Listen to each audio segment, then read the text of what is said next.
The frog who drinks his pond dry does not die of thirst. He dies of certainty, the belief that the water exists only for him. There was once a frog who was very, very thirsty. Not for water. Frogs are never just thirsty for water. He was thirsty for more. More space on the lily pad, more fish in his corner, more respect from the elders, more of whatever the pond had that he had not yet taken for himself. And the pond was generous. It gave and gave and gave, until one morning it had nothing left to give.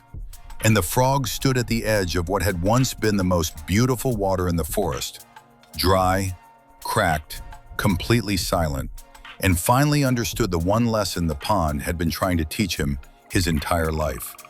Too late, but he understood it. The old frogs used to say it like a prayer. A frog does not drink up the pond in which he lives. The young frogs heard it and nodded and moved on, because it sounded simple, because it sounded like the kind of wisdom that applied to other frogs. The obviously greedy ones, the loud ones, the ones you could point at from a distance and say, "There." That is what the saying is about. Not me, never me. That is the first mistake. Tad was not a greedy frog in any way the pond would have recognized. He did not take more food than he needed, did not occupy more space than was reasonable, did not push other frogs aside in any manner obvious enough to cause complaint. His drinking was quieter than that. He drank the patience of frogs who loved him, drawing on it freely, returning it rarely, assuming it would always be there because it always had been. He drank the loyalty of old friendships, taking the warmth of them without contributing the effort required to keep them alive. He drank the energy of the pond's youngest frogs, their enthusiasm, their new ideas, their willingness to try, absorbing it into conversations that always somehow ended up being about Tad's problems, Tad's plans, Tad's particular and very important needs. Nobody would have called it greed, not even Tad. He would have called it, if asked, just living, just moving through the world, just being a frog in a pond with other frogs who happened to be nearby. But the pond was getting quieter, the friendships were getting thinner. The youngest frogs had started taking different routes home to avoid passing his lily pad. And Tad, standing in the middle of a pond that was subtly, steadily emptying around him, kept looking outward for the reason. The weather, the season, the inexplicable drift of creatures who had simply, without explanation, started moving away. He did not look down at his own mouth, at how much he was drinking. The elder frog who finally said it to him was very old and had very little patience left for anything except truth. She sat across from Tad one afternoon while he explained, at length with considerable detail, why the pond felt so empty lately, why connection felt so hard, why despite being surrounded by water he felt inexplicably dry.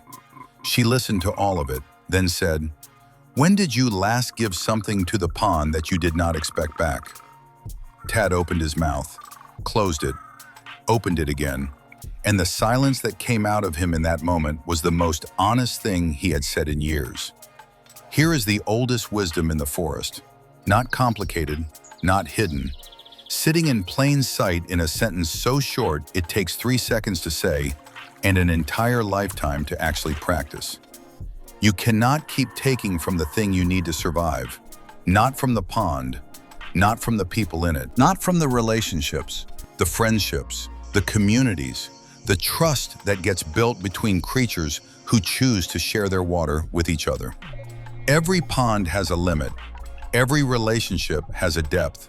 And the frog who drinks without returning, who takes warmth without giving it, who absorbs energy without replenishing it, who treats every interaction as a resource to be used rather than a living thing to be tended, that frog does not lose the pond dramatically. He loses it slowly, one quiet withdrawal at a time, until the morning he looks around and realizes the water is gone. And every frog who once swam beside him is somewhere else. Somewhere they are not being drunk dry. Tad changed slowly, not dramatically, Not with a grand announcement to the pond. He just started paying attention to the direction of things, whether he was adding or subtracting, whether the frog he just swam away from felt fuller or emptier from the time they had spent together. Small adjustments, Consistent ones. and the pond, gradually, quietly, the way ponds do when given the chance, began to fill again. Not because the world had changed, because Tad had finally understood his place inside it. Not at the center, not above it. Just one frog, in one pond, responsible for the water he was drinking, and the water he was returning.